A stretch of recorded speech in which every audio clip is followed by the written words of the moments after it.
Amerika Serikat mencabut hadiah 10 juta US dollar sekitar 161 juta yang diperlakukan untuk penangkapan Ahmed al-Shara atau Abu Muhammad al-Jolani, komandan militer yang memimpin pemberontakan yang menggulingkan Presiden Suriah Bashar al-Assad dari kekuasaan awal bulan ini.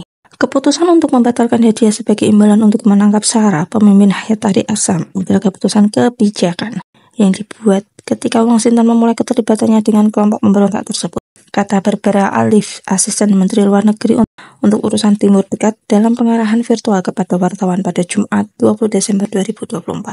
Alif mengatakan Shara telah berkomitmen terhadap permintaan Washington agar kelompok teroris tidak dapat menimbulkan ancaman di dalam atau di luar Suriah, termasuk terhadap Amerika Serikat dan mitra kami di kawasan. Jadi, berdasarkan diskusi kami, saya mengatakan kepadanya bahwa kami tidak akan memberlakukan imbalan rewards for justice atau imbalan untuk keadilan yang telah berlaku selama beberapa tahun, kata diplomat terkemuka Amerika untuk urusan Timur Tengah. Liv dan dua pejabat Amerika lainnya, penasihat senior Daniel Rubinstein, yang kini bertugas memimpin keterlibatan departemen tersebut di Suriah, dan Roger Carstens, utusan presiden untuk urusan penyanderaan, temu di Damaskus pada Jumat dengan Shara dan perwakilan Suriah pasca Assad lainnya, termasuk aktivis masyarakat sipil. Keterlibatan tersebut menyusul pertemuan akhir pekan lalu di Agoda, Yordania, di mana para pejabat Amerika, Arab, dan Turki menyepakati serangkaian prinsip transisi untuk Suriah. Kami menyambut baik pesan-pesan positif dan kami akan mengupayakan kemajuan dalam prinsip dan tindakan ini, bukan hanya sekedar kata-kata, kata Liv.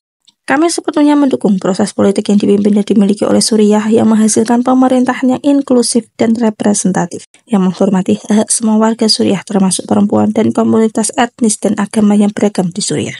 Pertemuan di Damaskus terjadi ketika negara-negara barat termasuk Inggris, Prancis, Jerman, dan Swiss secara bertahap membangun saluran dengan pemerintahan baru Suriah.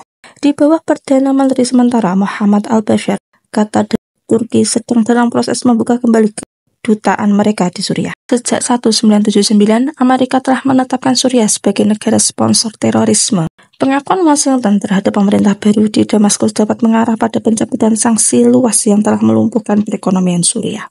Liv menolak mengurai lebih lanjut mengenai diskusi mengenai pencabutan sanksi dan hanya mengatakan bahwa prioritas Shara berakar pada upaya membawa Suriah menuju pemulihan ekonomi. Hingga saat ini, HTS masih ada dalam daftar kelompok teroris asing yang ditetapkan oleh Amerika Serikat. Dia menggarisbawahi bahwa Iran tidak akan memiliki peran apapun setelah jatuhnya Assad yang pernah menjadi sekutu kuat Teheran. Kehadiran Iran selama perang saudara di Suriah adalah yang paling bersifat predator dan destruktif, katanya. Memastikan bahwa Suriah tidak terjerumus ke dalam kekacauan dan menjadi tempat berkembang biaknya teror merupakan perhatian utama Gedung Putih. Beberapa hari setelah penggulingan Assad, Presiden Amerika Joe Biden memerintahkan lebih dari 70 serangan udara terhadap sasaran ISIS di negara tersebut. Meskipun pemerintah Biden telah bergerak cepat untuk mendekati pemangku kepentingan baru di Suriah, masih harus dilihat seberapa intensif Amerika akan tetap terlihat setelah Presiden terpilih Donald Trump mulai menjabat pada 20 Januari mendatang. Trump telah mengisyaratkan bahwa dia ingin Amerika tidak ikut campur dalam konflik Suriah. Ini bukan perjuangan kami, biarkan saja jangan terlibat, kata Trump. Awal pekan ini, Trump mengatakan bahwa penggulingan Assad adalah pengambil alihan yang tidak bersahabat, yang dilakukan tanpa banyak korban jiwa. Oleh Presiden Turki Recep Tayyip Erdogan, dia memuji Ankara sebagai kekuatan militer besar. Orang-orang masuk itu dikendalikan oleh Turki, katanya dalam konversi pers pertamanya sejak pemenangan pemilihan presiden pada November. Dan tidak apa-apa, itu cara lain untuk bertarung. Ankara membantah mereka berada di balik penggulingan Assad. Menurut kalian gimana tuh guys? Apakah ini menjadi jalan untuk menghapus predikat teroris yang diberikan Amerika Serikat oleh HTS? Jangan lupa like and share ke teman-teman kalian supaya teman-teman kalian juga tahu berita terupdate baik dalam dan luar negeri. Terima kasih.